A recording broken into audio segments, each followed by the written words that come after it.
Class and perception, pilots during World War II. Throughout the early 20th century, aviation was primarily the preserve of the upper classes. Before the 1950s, aviation was a new industry operating on a small scale. The weight-to-cost ratio of early commercial aircraft meant that air travel was available only to the very rich. At the time, personal aircraft were expensive to buy and run. Those who learnt to fly almost invariably belonged to the upper social echelons. This would also be a key factor in the class identity of military pilots in much of Western Europe. Airborne combat would first become a deciding feature during the First World War. Within the RFC, the precursor to the RAF in Britain, personnel were divided sharply along class lines.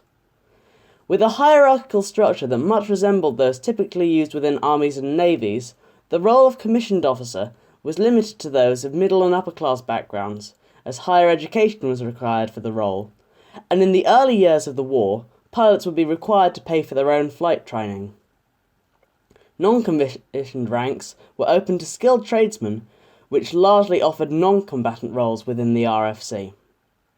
But as Air Force bodies left their infancy, they would become distinct in hierarchy and command structure from other military groups.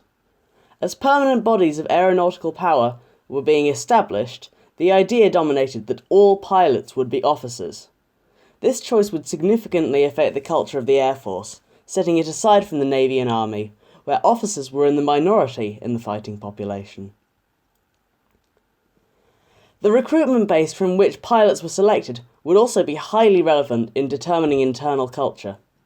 The RAF, new and independent from other military bodies, would set up Cranwell Training College, which required membership of a public school with fees costing around £350, rendering potential membership limited to 5.2% of the British population. Other initiatives would supplement the RAF, like the Auxiliary Air Force, consisting of those who flew for pleasure, and university air squadrons, which offered training in exchange for a place on the reserves list and were open to undergraduates of a few universities, primarily Oxford and Cambridge.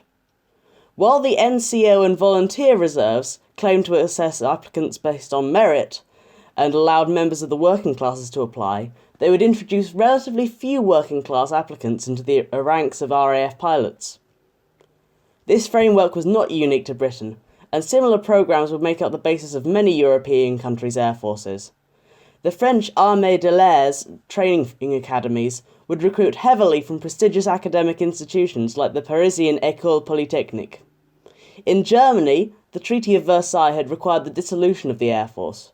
When the Luftwaffe was formed in defiance of this, the pools on which they drew for their new pilots were recreational flying clubs and civil aviation schools, where membership had to be supported by wealth. While people from a variety of backgrounds would enter Air Force service across Europe, the culture and identity of the pilot had already been firmly established. So what did this mean for the way pilots were outwardly perceived? Unlike officers in other armed forces, skill and combat experience were the factors which defined success in an airman, meaning pilots skewed young.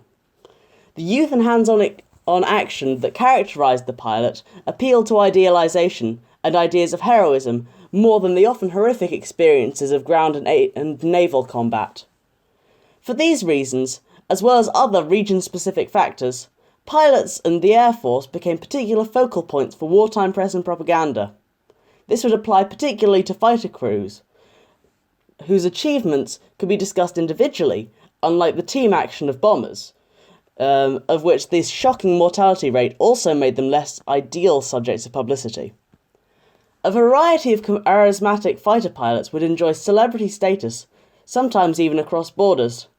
Franz von Werra, a captured Luftwaffe ace, would find renown in the Allied press and enjoyed a highly publicised tour of New York after escaping over the Canadian border into the then neutral United States.